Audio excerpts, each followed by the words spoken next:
je pense, que la tâche du prochain siècle, en face de la plus terrible menace qu'ait connue l'humanité, va être d'y réintégrer les dieux. André Malraux.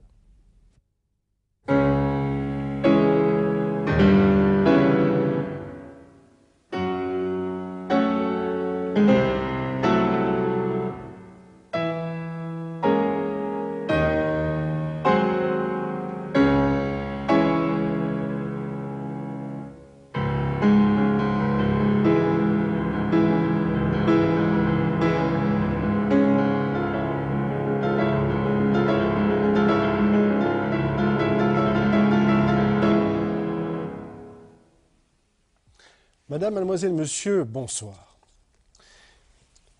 C'est l'histoire d'une petite fille qui, enfant à Marseille, regardait avec ravissement la mer dans les yeux des vieillards et qui, aujourd'hui, 50 ans plus tard, poursuit inlassablement, obstinément, passionnément cette même quête d'immensité, cette présence dans les yeux de ses contemporains, comme elle espère la rencontrer ce soir au-delà des caméras, dans les vôtres.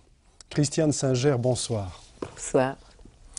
Écrivaine, vous êtes l'auteur d'une dizaine de romans, tous publiés chez Albin Michel, dont certains ont été récompensés par la critique. Ce fut le cas de La mort viennoise, prix des libraires 1979, Histoire d'âme, prix Albert Camus 1989, et Une passion, prix des écrivains croyants en 1993. Cette passion, récemment rééditée en format de poche dans la collection Espace Libre, toujours chez Albin Michel, c'est celle des amours interdites d'Abélard et d'Héloïse, à laquelle vous prêtez votre voix et votre plume entre ciel et chair, comme le suggère très justement le sous-titre de la réédition.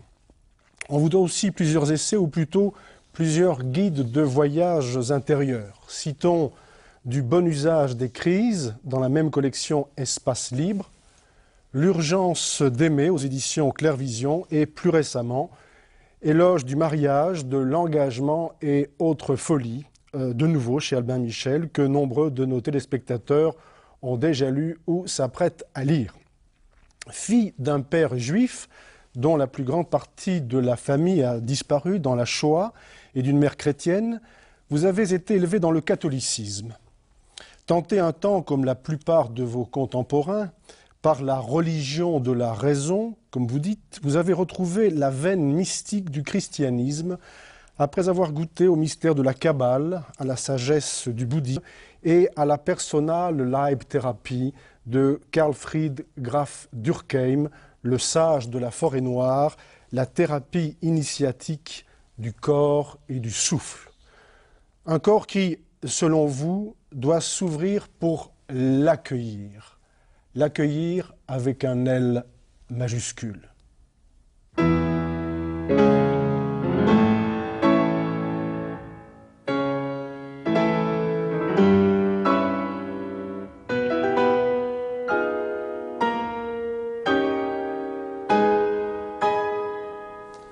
Nom pluriel, Dieu au pluriel, avec des pluriels entre parenthèses. Pourquoi ?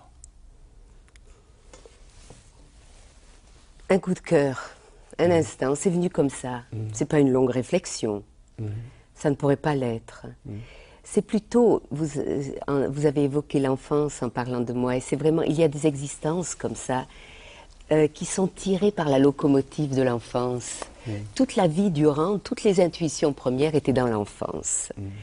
Et pour moi, aujourd'hui, je sens de plus en plus combien je me relie à ces intuitions premières, après cette espèce d'immense détour par une existence d'homme ou de femme, tous les désastres, tout ce qui fait une existence humaine. Toutes les crises. Toutes les crises, bien sûr. Et puis, subitement, se révèle tout ce qui était là dès le début. Et dès le début, il y avait cet émerveillement devant cette présence multipliée, sous toutes les formes imaginables, sous tous les visages, dans tous les instants. Je promenais à l'instant, j'ai ramassé ces marrons dans le petit parc à côté de cette maison. Et en un instant, toute l'enfance est là. Cet émerveillement quand on tient cela dans la main, cet émerveillement premier, voilà, c'est quelque chose qui ne me quittera plus toute une vie. Et cette qualité de présence-là, comment faire qu'elle ne se perde pas, qu'elle ne s'émiette pas en cours d'existence, bien entendu que cela se produit. Mais ces visages multiples, ce rapport, cette intuition première que le sacré est partout, qu'il n'y a pas quelque chose qui en soit exclu. Et peut-être que l'expérience douloureuse de l'enseignement religieux tel qu'on le recevait enfant, ça a été cette espèce d'étonnement. Alors il y a quelque chose qui n'est pas sacré. Il y a quelque chose comme une séparation entre le sacré et le profane. Ça a été la première révélation douloureuse de quelque chose qui n'était en aucun cas le reflet de ce que je vivais. Mais il faut dire que quand on vient au monde et qu'on se meut dans une ville comme l'était Marseille dans mon enfance, le monde entier était au rendez-vous. Toutes les odeurs imaginables, tous les bruits, tous les bruissements, ça ne peut plus. Aujourd'hui, nous vivons dans un univers stérile comparé à cela. Je le recherche parfois, mon Marseille, quand j'y retourne aujourd'hui. Toutes les couleurs de peau, elles y sont encore, Dieu merci. Mais autrefois, les Arabes portaient encore des burnous, les Noirs des boubous. Il y avait tout ce frémissement de toutes les couleurs, de toutes les images de vie imaginables. Et quand on est dans ce bruissement, dans cette richesse multiple des cultures, il est évident qu'un singulier, mettre au singulier la rencontre qu'on fait chaque jour avec l'essentiel, ça paraît une camisole de force. C'est ce que vous dites dans un très beau texte qui a été publié sous forme de carte postale à envoyer par exemple à un ami qui traverse des moments pénibles, des moments de crise. Persévérer à voir Dieu partout, dites-vous. Diriez-vous que parmi ces noms de Dieu, il y a le nom de Singer. Pourquoi ? Eh bien parce que dans Les Chemins du corps, un ouvrage collectif paru il y a quelques années chez Albin Michel, et dans la leçon de violon que vous nous y livrez, vous dites ceci: « Ce miracle que je suis, cet Elohim des Elohim, qu'est l'homme vivant, qu'est chacun de nous dans son miracle. » Nous sommes des dieux, Christiane Singer ? Non, pas des dieux, des reflets. Et voilà l'intuition qui se perpétue de l'enfance à maintenant. C'est que là où nous sommes nous-mêmes, où nous croyons être nous-mêmes avec toute notre histoire, vous savez, quand on écoute sa propre biographie, il y a un sourire très amusé qui perce. C'est tout sauf soi, naturellement. Hein. Cela, on ne l'est pas, tout en l'étant aussi. Mais c'est ce qui a traversé notre existence, ce qui s'est manifesté à travers ce corps, cette présence que je suis sur Terre parmi tous les autres hommes et toutes les autres femmes de ce monde. Qu'est-ce que j'ai laissé passer à travers moi? Et il va s'avérer que ce qui fera le prix d'une existence n'est pas d'avoir été quelque chose avec des qualités, mais au contraire, si j'ose dire, les avoir écartés pour que passe quelque chose de plus grand que nous. Et c'est au fond cette respiration de tout ce qui a passé à travers moi, que ce soit la joie, que ce soit la louange, que ce soit l'émerveillement, que ce soit toutes les qualités d'amour, avoir livré passage. Ce par quoi ma vie a livré passage, voilà ce qui en fait le prix. Et non pas ceux qui, comme un abcès, m'arrêtent. Tout ce qui est de l'ordre de l'arrestation me fait frémir. Et c'est pourquoi, dans toutes les institutions religieuses, les institutions des grandes religions, j'ai quelque chose comme un frisson au fond de moi. Parce que ça ne peut pas être ça. L'émerveillement, la rencontre qu'on a pu faire une fois avec cette divinité qui habite tout, elle ne peut pas être arrêtée. C'est ce que vous dites justement dans Éloge du mariage. Quand le mariage ne laisse pas les vents fous de la vie et du renouveau l'ébranler, quand l'Église ne se laisse pas décoiffer par les séismes salvateurs de l'expérience mystique, ils deviennent royaume des morts. Et en même temps, vous dites que le fleuve, d'une certaine manière, a besoin de la rive et que notre liberté a besoin, je ne dirais pas de l'interdit, mais de l'autre pour lui poser des limites. c'est très amusant d'être interrompu par soi-même, par des citations tirées de sa propre œuvre, parce que c'est évident qu'il y a une manière qu'il s'agit de renouveler chaque jour, d'exprimer les choses. Hein. Ce serait trop facile de les avoir écrites une fois pour toutes, et c'est évidemment le drame, comme je le ressens, enfin, j'ose l'avouer, dans les religions instituées. C'est le fait qu'elles ont devant elles des écrits qui sont entre l'expérience de l'instant et le vrai toucher. C'est-à-dire, le fait de placer des textes, c'est aussi quelque chose qui interrompt le cours de l'être, le cours de la manifestation. Tout veut en permanence être réactualisé, c'est ça la folie. Il est évident que quand il y a eu révélation, quand il y a eu quelque chose d'infiniment fort, l'envie de le prendre sous le boisseau, de le tenir, de dire surtout qu'il ne s'échappe plus jamais, que je puisse le conserver à tout jamais. Et évidemment, dans cet acte-là, il y a le drame. Il y a le drame qui est programmé. Et dans l'Église, justement, à côté des textes canoniques, il y a les textes apocryphes. Ouais. Il vous arrive de temps à autre de citer, par exemple, l'Ephthom, l'évangile de Thomas. Oui. Hein. Oui. Seriez-vous une gnostique, Christiane Singer? La gnose est certainement quelque chose qui me hante, qui est le feu, la remise, l'arracher à l'état d'arrestation. C'est le geste d'arracher et de réactualiser à chaque instant, de réentrer dans la braise de l'expérience du moment. Vous parlez parfois des éons. Oui. C'est cette relation à cette immensité qui nous entoure, cette immensité qui nous entoure. J'avais enfant un jeu, en m'endormant, j'appuyais la racine des mains sur mes yeux. Vous savez, ça fait très mal, mais on voit après crouler des étoiles. Tout l'univers qui nous entoure vient se répéter dans les yeux. Et je me répétais ce mot toujours, toujours, toujours. Jusqu'au vertige et jusqu'à ce que je m'endorme. Cette sensation d'infini, infini, de commencement en commencement, jusqu'à un commencement qui n'a plus de fin, comme dit Grégoire de Nice. Cette sensation qu'il s'agit de réactualiser ce saisissement à tout instant. Toujours, toujours, et j'entends en allemand votre autre langue, ewig, ewig, ewig, à la fin du chant de la terre de Gustav Mahler. L'éternel retour. Une grande passion, Gustav Mahler. Ça, vous avez bien touché. Par retour, je ne veux rien sauver de moi-même. Je peux le dire comme ça. J'avais une délicieuse maman qui est morte à 93 ans et je me souviens vraiment quelques semaines avant sa mort, elle m'a dit une phrase qui m'avait bouleversée. Je lui ai raconté que chez la crémière, j'avais rencontré la voisine, Madame Intel, et que tout le monde demandait de ses nouvelles. Et pour la retenir sur cette terre, pour lui donner le reflet de l'importance qu'elle avait pour les êtres qui l'entouraient. Et me regardant avec une tendresse infinie, elle me dit « Je t'en prie, laisse-moi être oubliée. »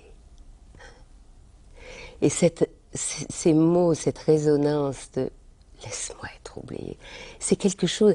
Vous savez, j'en prends pas parfois le chemin, je donne au contraire l'impression d'être bien là et de faire beaucoup de bruit.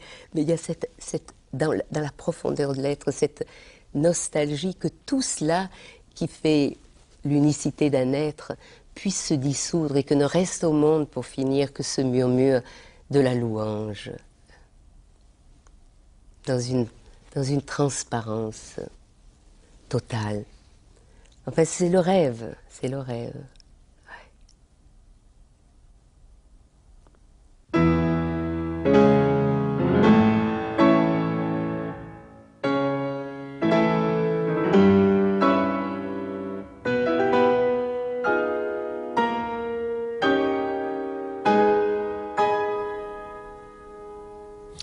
L'enfance, je l'évoquais dans l'introduction, vous en avez parlé dans le premier chapitre, l'enfance, un sujet qui vous tient à cœur. La preuve, encore et toujours, avec votre image.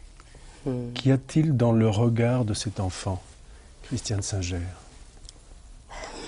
Vous savez, je m'aperçois de plus en plus que dans ce monde dégradé dans lequel nous vivons, où il y a une telle hégémonie de tout ce qui est chiffres, de tout ce qui est matière, de tout ce qui est statistique.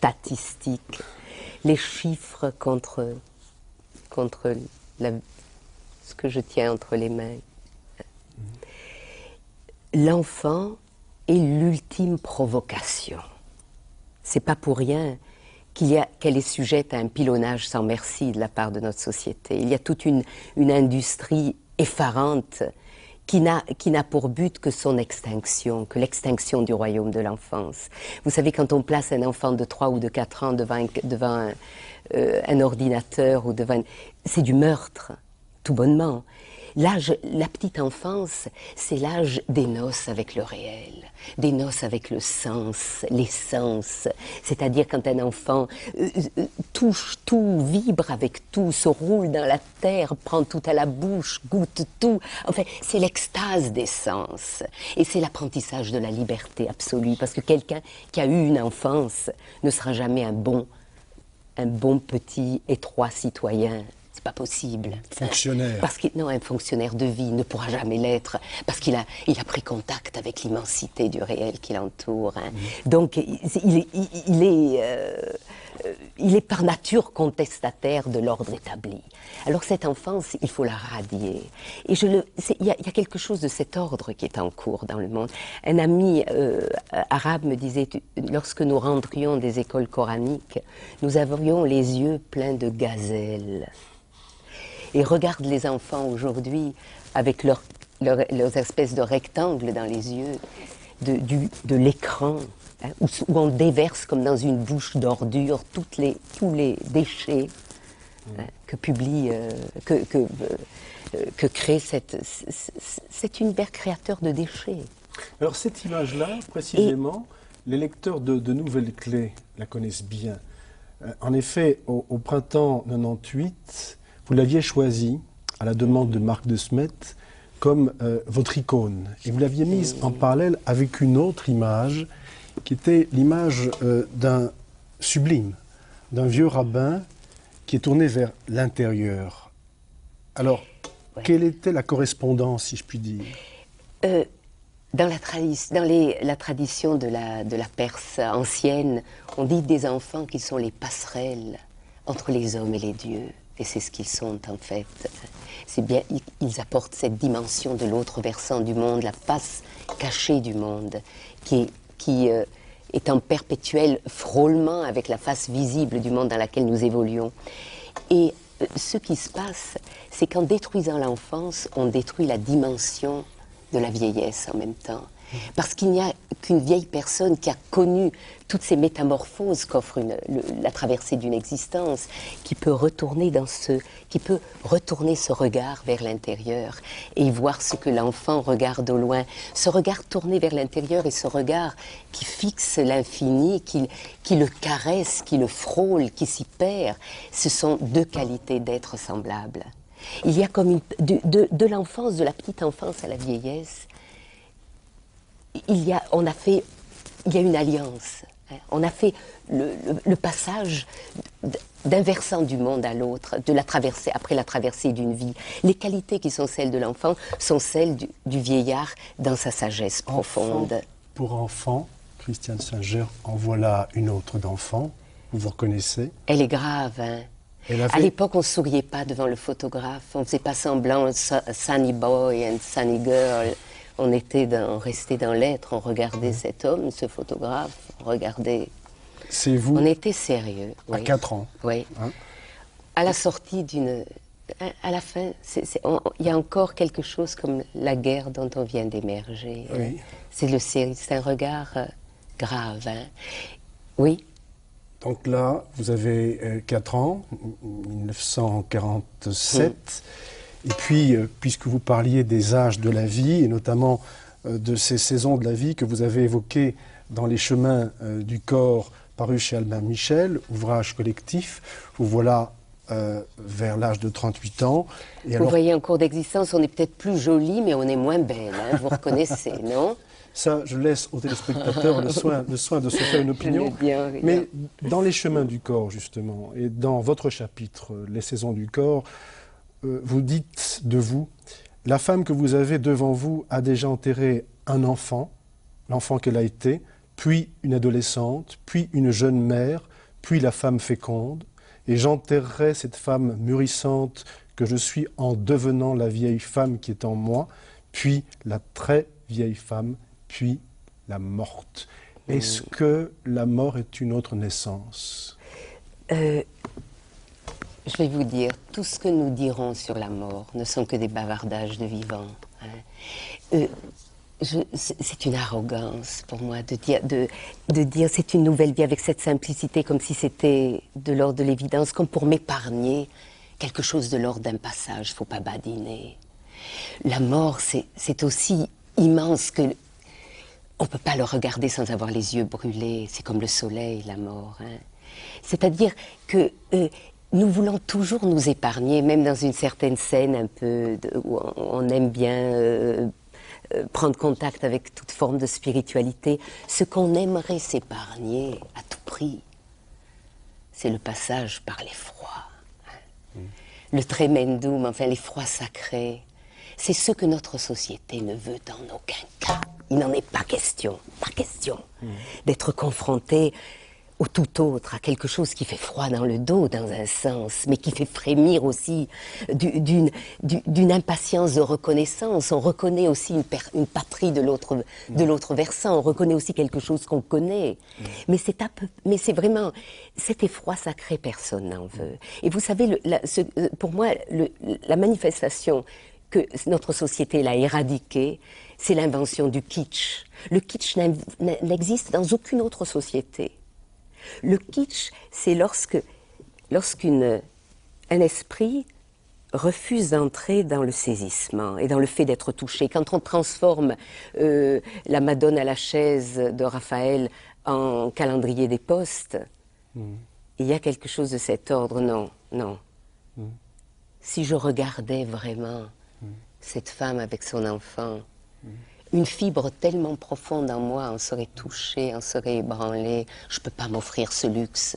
Il se pourrait qu'après la vie insignifiante que je mène ne me convienne plus du tout.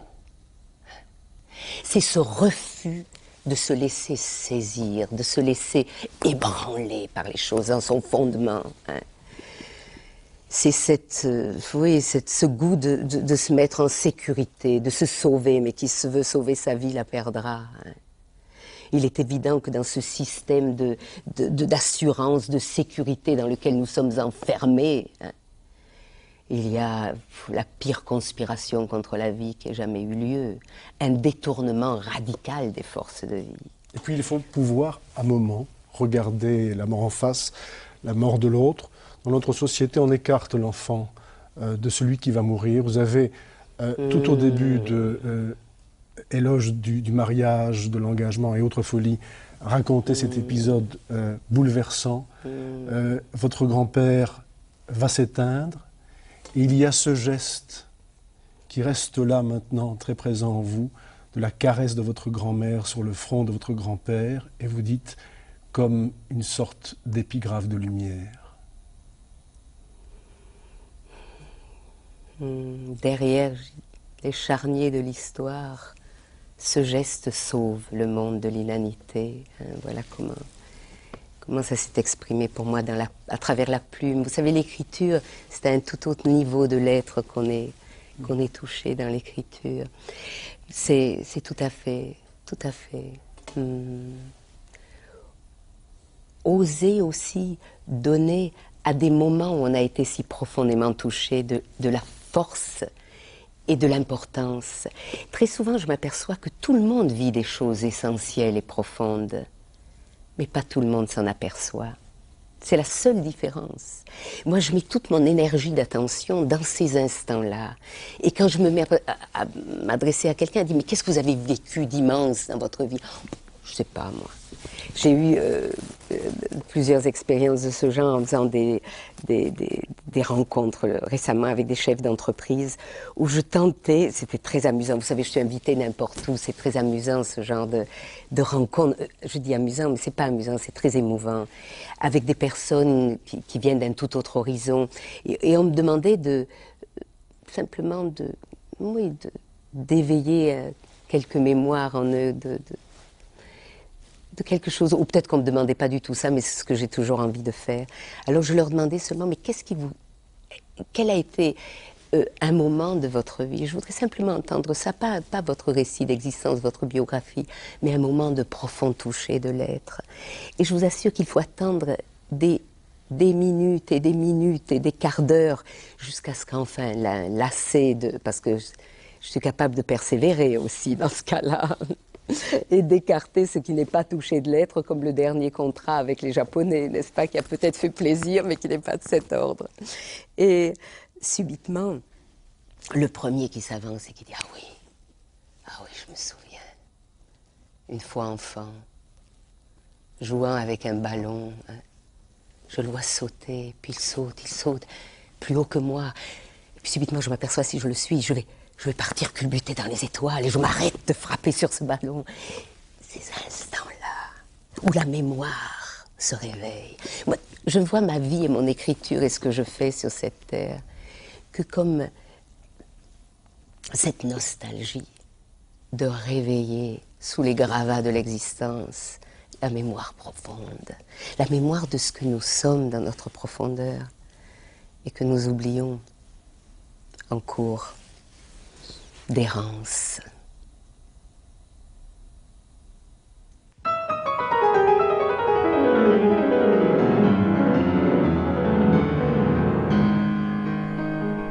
Un arbre qui tombe fait plus de bruit que toute une forêt qui pousse.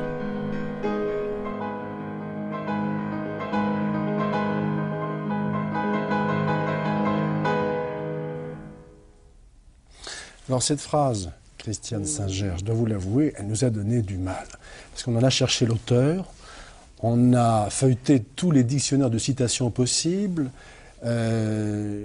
tout ce qui existe dans le domaine de la pensée universelle, phrase d'auteur inconnu. Peu importe finalement qui l'a dite, qui l'a écrite, voilà. L'important c'est ce qu'elle vous dit à vous. Voilà. Et que vous dit-elle? C'est un chien sans collier, oui, mais elle me dit beaucoup.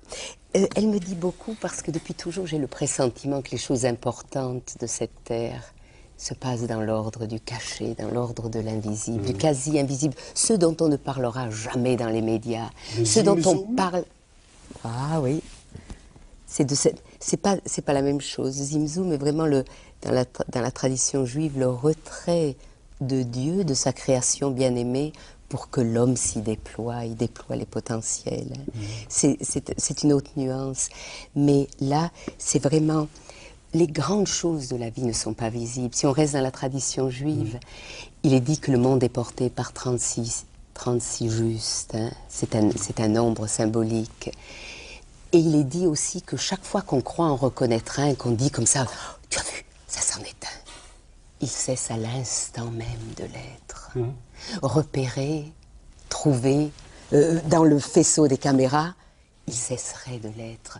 Tout ce qui est grand est de l'ordre du mystère. Et ça, dans le type de société dans laquelle on est, société de l'image, société de la représentation, de tout ce qui est extérieur, vous pouvez bien imaginer, et comment, vous pouvez bien imaginer que là, ce qui est vraiment de l'ordre de la profondeur, vous ne le rencontrerez que par mégarde. Parfois, comme ça, ça se faufile quelque part de façon tout à fait inattendue. Et c'est ça qui me touche beaucoup, et donc pour lequel nous n'avons plus d'organes à notre époque. Et dans l'ordre aussi de l'information, par exemple, qui n'est faite que d'arbres qui tombent avec un fracas. Hein. C'est la seule chose dont on aura écho. On ne vous dira jamais dans les actualités que dans telle ville, 152 nouveau-nés sont devenus aujourd'hui au monde. Hein. Ou que 38 722 mères sont venues chercher leurs enfants à l'école, ou quelque chose de cet ordre. Ce n'est pas de l'ordre de l'actualité. D'accord.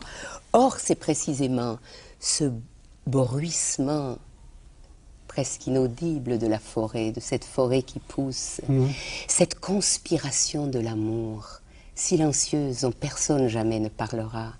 Toutes ces mères qui de bon matin réchauffent un chocolat chaud pour leurs enfants, ces êtres qui se regardent, qui s'aiment, qui portent le monde dans des petits gestes anodins, celui qui arrose son pot de fleurs avec amour sur son balcon. C'est vrai, Ces 1000 gestes portent le monde. C'est vrai, mais en même temps, vous reconnaissez, vous avez écrit du bon usage des crises, qu'il y a des crises qui nous remettent au monde. Il y a une quinzaine d'années, vous avez traversé une crise terrible. Vous l'avez raconté dans une sorte d'autoportrait vidéo tout à fait extraordinaire, réalisé par Jean-Jacques Roudière, disponible en cassette, en noir et blanc, et c'est bouleversant. Une nuit obscure, comme aurait dit Jean de la Croix, une nuit où vous auriez pu, dites-vous, tuer quelqu'un. Ah, ça, ce sont les instants cruciaux de l'existence où la vie bascule. C'est aussi de l'ordre du bruit d'un arbre qu'on abat, certainement. C'est le moment dramatique, mais qu'est-ce qu'on va en faire? Est-ce qu'on va le rejeter au fond de l'inconscient ou est-ce qu'on va en faire l'objet même de la métamorphose? Et qu'est-ce que vous en avez fait de cet arbre? J'en ai fait, je crois que c'est lorsqu'on a touché sa misère profonde, la misère de chaque homme incarné, le fait que dans chacun de nous est le pire comme le meilleur, quand on peut dire tout ce qui est sur cette terre est aussi en moi, quand dans cette humilité, mais épouvantable, dans cette horreur de dire quoi, ça aussi, c'est moi, dans l'audace de le regarder, se produit quelque chose qui est de l'ordre de la grâce et qui fait basculer le réel. Et là, c'est vraiment le mot de Saint Jean qui dit « Il est mort, le juge de mes frères ». À partir de ce moment-là, celui qui serait capable de juger en moi n'existe plus. Est-ce que Jörg Haider est votre frère? Si je le rencontre, je regarde, et que je le rencontre, que je regarde, que je croise son regard, ce que j'ai fait, si j'avais l'occasion de lui parler, je vais vous dire quelque chose. Je n'ai jamais rencontré quelqu'un. J'ai rencontré des êtres qui, du point de vue du social, sont redoutables. Sans qu'à un moment donné, dans cet échange de regards, je ne traverse pas l'image qu'on se fait de celui-là ou de celle-là. En traversant cette représentation, cette arrestation dans laquelle il est tenu, lui-même, où il s'est mis lui-même, hein, bien entendu, pour rencontrer après l'être qui habite derrière toutes ces apparences. Hein. Vous me parlez à un autre niveau de l'être. Au niveau du politique, je suis dans une vigilance absolue et je ne répondrai pas dans cette dimension-là, bien entendu que non. Hein, les qualités qu'on met sur cette terre, lorsqu'elles sont dangereuses, doivent être prises dans le faisceau de la vigilance des autres, c'est évident. Vous me référez... Mais là, je me réfère à toute autre chose. Dans chaque être, aussi terrifiant soit-il, aussi criminel soit-il, il y a, enfin, cette icône de Dieu qui habite, qui est en lui. Et ça vous vient d'où, ça? Vous citez très régulièrement Baal Shem Tov, qui est le fondateur du racidisme, et qui disait « La lutte contre le mal prend un tour décisif lorsque l'on prend conscience que même le mal contient quelque chose de divin. » C'est une telle intuition, mais tellement profonde. Je peux vous assurer, il m'arrive des choses en permanence, quand je me penche sur quelque chose d'historique, ou de quelque chose de politique d'aujourd'hui, j'ai la même compassion profonde pour les bourreaux que pour les victimes. Je vais vous dire quelque chose, ça peut pas se dire, il faudrait pouvoir en parler longuement. Il faudrait pouvoir en parler longuement parce que ça peut choquer. Hein. Il y a pire que d'avoir été victime et d'avoir été bourreau. C'est à eux que doit aller le premier geste de compassion. J'ai été invitée il y a peu de temps par l'UNESCO pour parler pour un congrès qui avait lieu sur la pédophilie sur Internet. Et j'ai dit, tant que nous n'organiserons pas un réseau de soutien à ceux qui sont tombés dans une telle dégradation de l'être, nous n'aurons rien fait. C'est un peu ce qu'a fait Thich Nhat Hanh en faisant venir les GIs qui avaient détruit son village au Vietnam, hein, et en les rencontrant. Hein. Ou il y a d'autres initiatives de cet ordre. Chacun joue un tragique rôle dans cet univers de déchirement qu'est notre monde. Et j'ai ce regard, il m'est arrivé récemment quelque chose de très récemment, il y a quelques années, je regardais avec l'un de mes fils, en passant, je vois un jeune homme qui était qui était interviewé par un journaliste à la télévision et qui avait tenté d'échapper à l'extrême droite dans lequel il s'était embrigadé et qui était poursuivi. Alors on le filmait seulement de dos et il était poursuivi par les siens et il disait « Je ne sais pas comment je vais survivre, je suis menacé de mort, je veux sortir de là, c'est l'enfer, je ne veux plus, etc. » Bon, interview.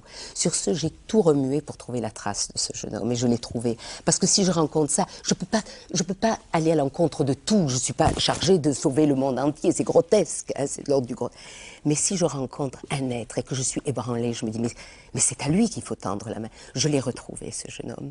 Pendant quelques années, grâce à l'organisation des écrivains dans laquelle j'étais inscrite alors, on lui a trouvé du travail, on l'a préservé. C'est depuis chaque fois qu'il y a la fête des mères, le seul qui me téléphone, c'est Wolfgang qui me dit au bout du fil, bonjour. Je viens vous embrasser.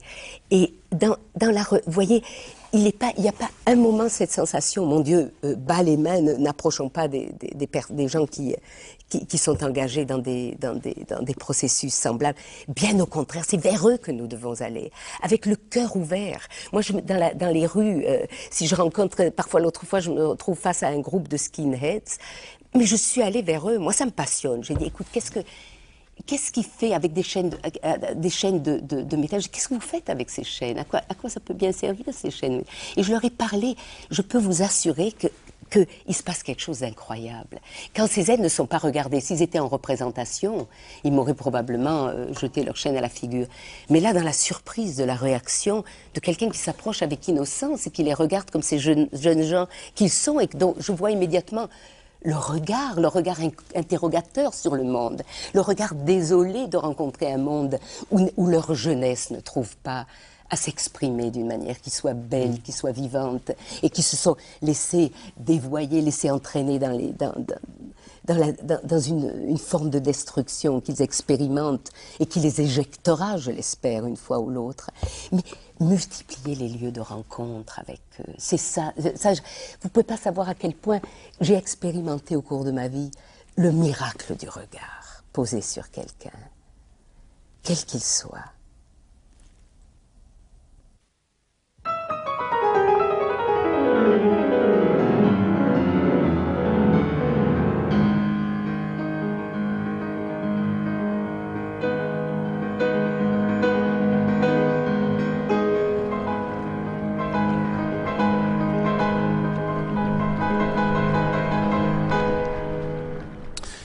Christiane Singer, là aussi, nous avait mis au défi. Vous vouliez un fleuve comme symbole. Alors, c'est difficile de vous amener le fleuve en studio. Tout ce que nous avons fait, Jacques Dochamp en tête, c'est planter une caméra sur l'autre rive, en bord de Meuse.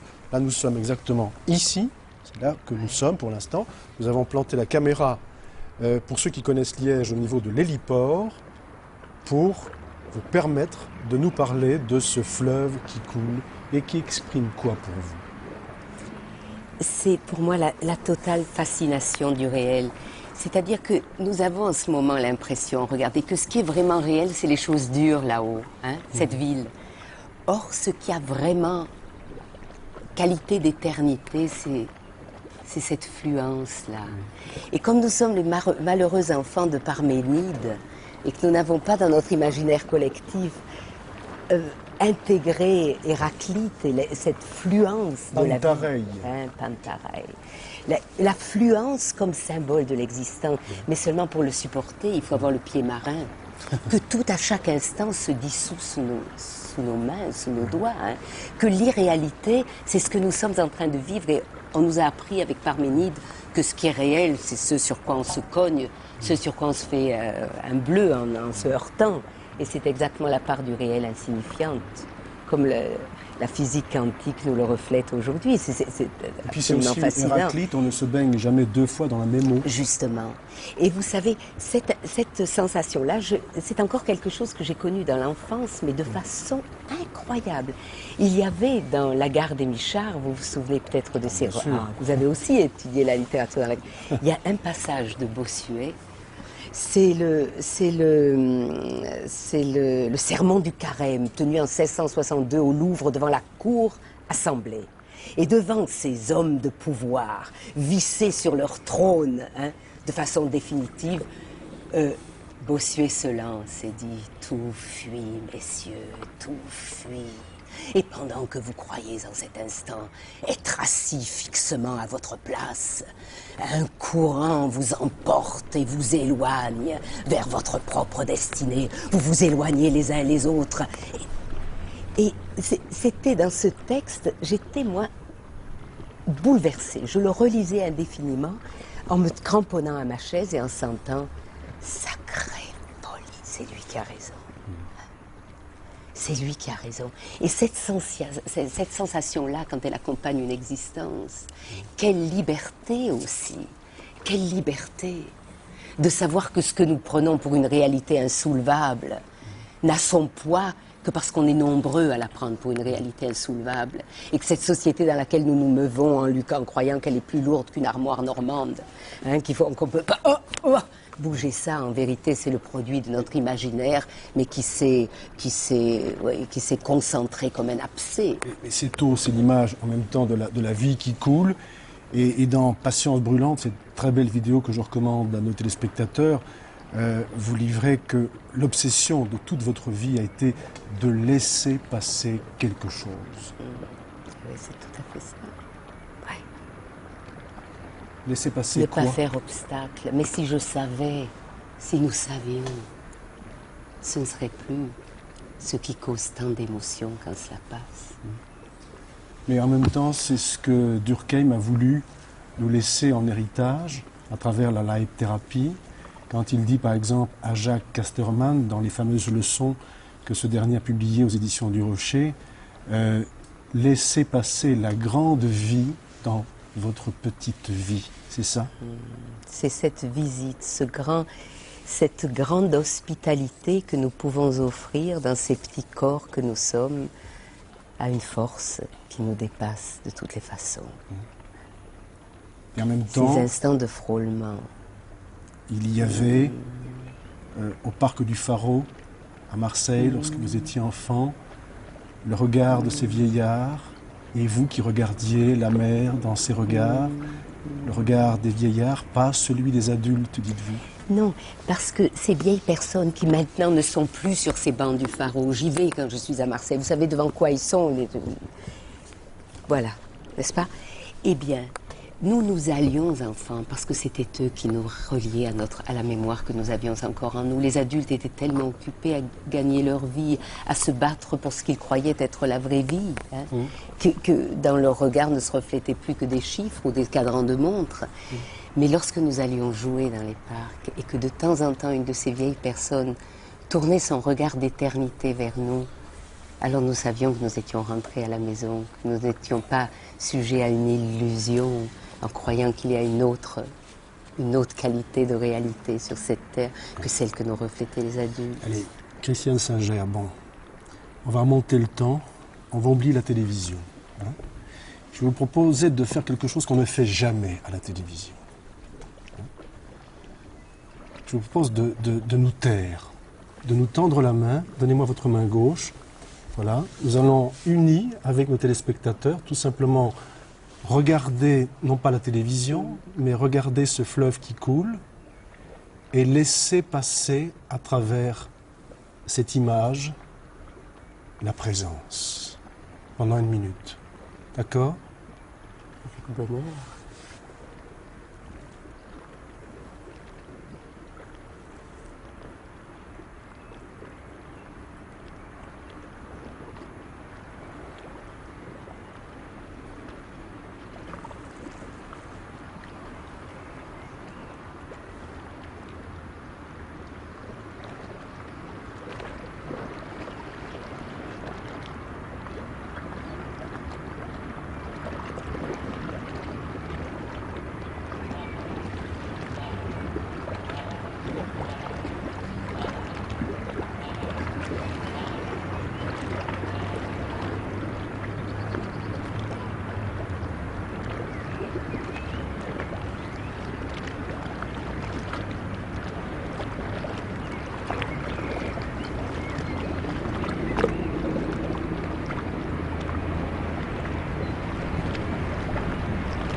Christiane Singer, dans Une passion, ce superbe roman qui vous a valu en 93 le prix des écrivains croyants de langue française, page 26, vous écrivez, c'est Héloïse qui parle, Héloïse entre Abélard et Bernard de Clairvaux, entre la raison et la mystique. Elle écrit « Dieu n'a d'autres mains que les nôtres pour faire sur cette terre tout ce qu'il y a à faire. » Alors, la question que je pose à Héloïse, que je vous pose, est-ce que nos mains seront capables, au siècle prochain, de faire le travail qu'il reste à faire pour qu'il advienne?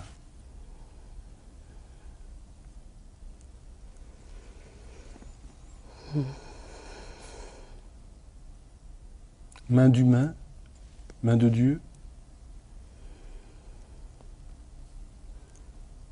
Elles le feront. Moi, j'ai foi surtout dans tous ces merveilleux jeunes gens que je rencontre et qui ont de nouveau le sens de la solidarité que notre génération avait perdu. Vous savez, sous la poussée de l'hégémonie sociale, on volait en éclats toutes les solidarités humaines et c'est scandaleux, c'est ignoble, c'est terrifiant. Quelle qu'elle soit, le couple, la famille, la guilde professionnelle, enfin tout ce qui était reliance entre les hommes. Et c'est ça la tragédie, c'est que cet espace entre, puisque ce qui vient de se créer entre nous pendant cette heure de rencontre, c'est évidemment entre. Ce que Martin Buber a appelé le « et » entre toi et moi, le mot important est bien sûr le « et ». C'est cet espace qui respire entre nous, comme l'espace qui respire entre les berges du fleuve. Cet espace de respiration, de cesser d'avoir la fixation sur les êtres eux-mêmes, mais sur cette relation entre eux. Et si nous parvenons à retrouver cette solidarité profonde d'être à être, à savoir que ce que je fais pour mon prochain, c'est au cœur de mon cœur que je suis atteinte par ce geste. C'est pas quelque chose qui est tourné vers l'extérieur. Je viens d'apprendre il y a 2-3 jours dans une ferme voisine qu'avait brûlé un élevage porcin, mais ça va vous paraître un peu bizarre de parler de... Tout est dans tout. Tout est absolument, et en particulier quelque chose qui ça vraiment pas à première vue de rapport. C'était justement un élevage exemplaire où les cochons vivaient en entière liberté. Et le lieu a brûlé où étaient tenus les petits cochons nouveau-nés. Qu'est-ce qui s'est passé? Toutes les laits se sont précipités dans le brasier. On n'a pas pu les retenir et elles y ont brûlé. Et ce que je trouve si beau là-dedans, c'est pas l'amour maternel, c'est pas de cela qu'il s'agit. C'est pas du tout cela. C'est qu'elles sont allées retrouver leur être profond. C'est une part d'elle-même qui brûlait dans ce brasier. C'est pas, elle ne pouvait pas laisser brûler une part d'elle-même. Et c'est cette image que je trouve si forte. C'est pas aller chercher quelque chose d'extérieur à moi. Dans mon frère, dans l'autre, dans mon prochain. C'est la part la plus profonde de ce que je suis, que je rencontre. Et c'est comme ça qu'elle m'est révélée. Et il est temps de retrouver cette relation-là. Et en même temps, vous dites quelque part, nous devons délivrer le monde de nous-mêmes. Vous racontez ce retour à Vienne d'un rabbi qui vit aux États-Unis. Ah oui, si vous permettez que j'évoque cette histoire, c'est une des histoires avec laquelle je termine un livre dans lequel j'ai mis beaucoup de moi-même, qui s'appelle Rastenberg, qui est l'histoire de cette étrange maison où je vis, où la vie m'a jetée, en somme. Et cette histoire m'avait tellement bouleversée, elle est à l'origine de l'écriture de ce livre. Un vieil homme, un vieux rabbin new-yorkais était venu à Vienne parler de la tradition dans un grand amphithéâtre de l'université. Et il était poignant, il était bouleversant de présence et de lumière. Et à un moment dans les discussions, ne voilà-t-il pas qu'une femme, à ma grande consternation, et là aussi c'est une leçon extraordinaire, que c'est souvent l'irritation, ce qu'on voudrait à tout prix éviter, qui crée après un fruit extraordinaire et considérable. Même là, nous n'avons pas à juger de ce qui est bon ou de ce qui ne l'est pas. Elle a posé une question de cet ordre. Pourquoi avez-vous attendu 50 ans pour revenir dans la ville où vous êtes né? hein. Alors moi, je me doutais pourquoi il n'était pas retourné. Bon. Mais cette question, dans sa vulgarité première, ou dans ce qu'elle avait de heurtant, nous a valu cette réponse extraordinaire. Et ce vieil homme a dit, vous voulez vraiment que je vous réponde, madame? Je suis un très vieil homme et je vais bientôt faire le passage. Et je me suis demandé dans la profondeur de mon être, qu'est-ce que je pourrais faire pour aider ce monde comme il va? Qu'est-ce que je pourrais faire encore de ces jours qui me restent à vivre? Et la réponse est venue fulgurante. Ne laisse aucune trace de ta souffrance sur cette terre si tu veux vraiment faire quelque chose pour ce monde. Alors je me suis dit, mais toute ma vie, j'ai essayé de transmuer cette souffrance de la dernière guerre en énergie de vie. Mais subitement, une mémoire est montée. Quand j'avais 12-13 ans, j'ai été prise à partie par des jeunes nazis qui m'ont jeté des pierres et qui m'ont laissé pour mort sur un pont de la ville. Et alors ce matin, savez-vous ce que j'ai fait, madame? Avant que la vie ne commence dans cette ville, je me suis rendue sur ce pont. Et je suis allée retrouver l'enfant que j'ai été. Il était là, il m'attendait. Et je l'ai pris dans sa main et je le ramène. Et ainsi, dans cette ville, il n'y a plus aucune trace de la souffrance du vieux Rabbi Charter. Belle histoire qui en évoque une autre, celle qui figure tout au début de votre éloge du mariage. C'est le moment où vous dites à votre père, « Papa, nous avons retrouvé la trace en parlant de vos grands-parents, trace heureuse, trace malheureuse. Que sommes-nous donc d'autres que des passeurs de lumière? » C'est tout le sens de votre œuvre et je vous en remercie, Christiane Singer.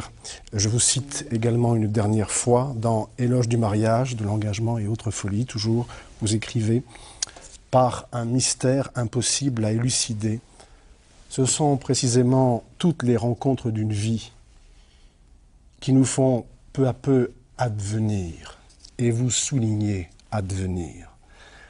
De tout cœur, Christiane Singer, merci de nous avoir aidés par votre présence aujourd'hui à advenir à notre tour, à laisser passer la vie avec un grand V dans nos petites vies.